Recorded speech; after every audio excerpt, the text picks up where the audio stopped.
So this topic that we're about to dive in on is really important. It's about the budget. Basically, how are we going to pay for this innovation? How do we afford it? How much is it going to cost? It's really important to think through these questions. And Michael, I think you agree with me that we have a bias in this area, that we think you need to think about these changes in a scalable way. In other words, you can't just go out and raise X amount more on top of your existing budget to pay for blended. Instead, you have to really think about the structural changes that you will make in your school to make this sort of cost neutral, so that we know this is hard, we know it's not easy to make changes, but we think it's a really important concept to hold on to so that these changes can be sustained over time. So our objective in this video is to give you a sense for the potential for costs and savings as you move to a blended learning model. And we've given you some tools to actually create a rudimentary budget for how these savings and costs work in these blended learning models. And the big idea here is that we'll actually start just by modeling this out within an individual classroom, and then we'll move to actually seeing how blended learning costs and savings play out at a school-wide level. Now, budgeting is complex, and it varies depending on the setting you're in. Different state funding rates, different district regulations. This little module is not going to give you everything you need to be a master of the budget. But we think it is important to play with some real trade-offs. And so we've created some spreadsheets, and we're going to walk you through some examples to make this more real for you so you understand the trade-offs of budgeting. Now, we want to say this up front, which is that blended learning is not something you should dive into for cost savings reasons. Blended learning is not a cost savings tool. It's a learning tool to bolster student outcomes for every single student. So we come to this because we believe blended learning is right for learning, and the cost savings make it sustainable. Now, if you know budgeting, if you're a whiz on Excel and you've done a lot of sort of classroom and district and school level budgets, you can skip this module. We're not going to give you a proficiency test. Just take a look at the examples we have in the spreadsheets, and if you feel very comfortable with them, skip the content and go and start working on your final budget process. If not, what we're hoping to do is make this kind of tangible and real as we look at some real examples. Many of you may be thinking about how to do blended learning in a single classroom setting, so we're going to start there. And in this situation, if we assume one classroom with one teacher, there's really three variables to think about: the hardware, the software, and the infrastructure. So as we think about the hardware, the key decisions are how many computers do we need, and what type are we going to actually purchase? As we think about software solutions, then that actually starts to leverage off of what decisions we've made on the hardware, but do we need core content, supplemental, and so forth? And then infrastructure is really critical. A lot of schools forget about this, which is basically the decisions around how do we actually have the right charging stations within the classroom, and if we set up the right headphone infrastructures, wireless broadband, and so forth.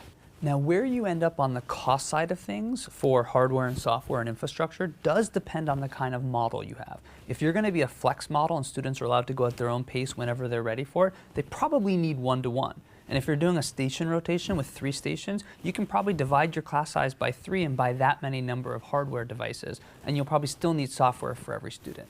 That's right, Brian. And there's a second consideration as well, which is that you have to think about upfront costs versus ongoing costs. So upfront costs might be that money that you put forth to buy the hardware initially, but then you got to think about what's the replacement cycle and how often are we going to have to buy new devices. Similarly with software, you might take a free solution, but if you have a online software, you might actually have annual licensing costs. So that's the cost side of the equation. Let's look at the other side of the equation, the potential revenue or cost savings that you could come up with. Now, I understand you may not have full control over this. If you add a student to the class, you may not be able to capture that revenue, but it's important to think about this in designing your principles, that you're trying to get the cost and the revenue to balance each other out.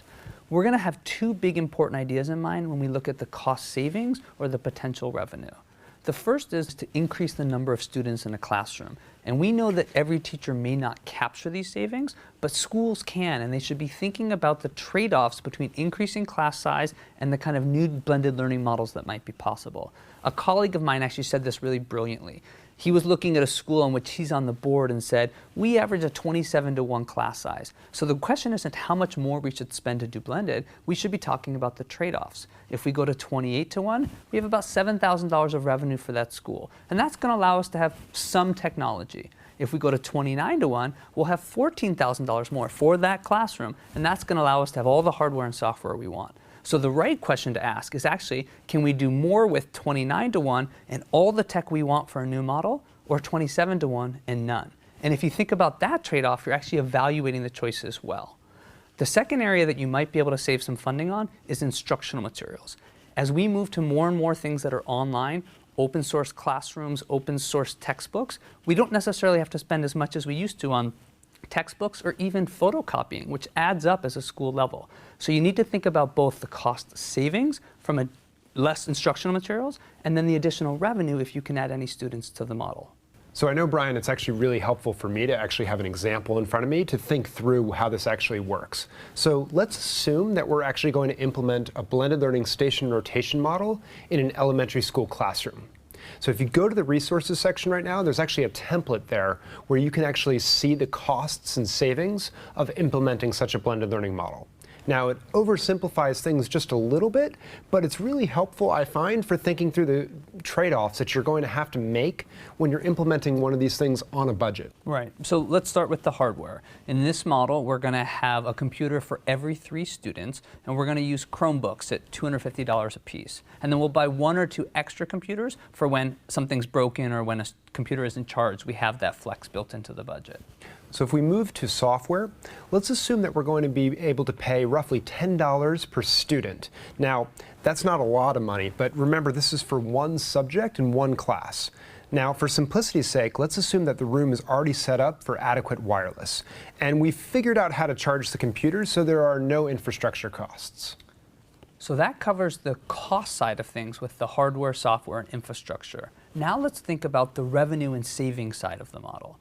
This is a California school that's made a decision to increase class size by 1 student from 28 to 29 to try to create some extra savings to put towards this new model. And in California, we assume about $7,000 per student. In addition, they decided with all this technology that they were going to shave about $5 per student off the textbook or instructional materials budget. So they get some additional revenue and some cost savings. So now that we've walked all through this, what does this actually look like from an overall cost and savings perspective? So hardware and software combined are $3,290 in upfront costs. And on the upfront savings, they're going to generate $7,145 from the additional student and from the savings on instructional materials. So in the first year, theoretically, the costs, that $3,290 figure, could be covered by the savings, which were $7,145. And the big picture actually gets even better when you look out into subsequent years. You would have $1,207 in ongoing costs, replacing the hardware, the software licenses, but you'd still have that $7,145 in savings or revenue. So you actually would be generating $5,900 per year that could be used to increase the student experience and learning in different ways. So this is just one example, but hopefully it helps people see that this is not something that's totally out of reach. We don't all have to go out and raise massive amounts of money before we can think about blended learning. We do have to think creatively, though, about the trade-offs and the costs and revenue side of this process. So let's turn our attention now to the school-wide level. As we think about the school level, we actually have a lot of the same levers at our disposal as we did in a classroom level for the costs and savings, but we have one certainly additional input, which is to start thinking about staffing. Now, we recognize you may not have control over all these factors, and sometimes these issues are tricky, or you may not actually agree with a certain decision, but it's still an exercise that's worth thinking through.